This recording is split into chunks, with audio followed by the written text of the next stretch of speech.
தன் குணத்திலும் மல்லிகையின் HIV மற்றும் AIDS குறித்து முழுமையாக அறிந்திடுவேன்.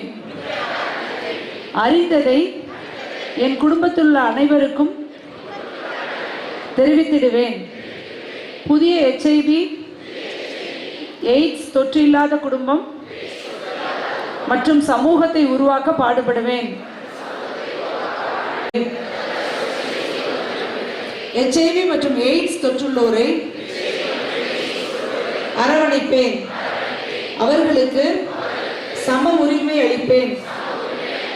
ஒவ்வொரு தனி மனிதனின் தனிப்பட்ட உரிமைகளை மதித்து நடப்பது எய்ட்ஸை முடிவுக்கு கொண்டு வர பாடுபடுவேன் என உளமாற உறுதி ஏற்கிறேன். நன்றி.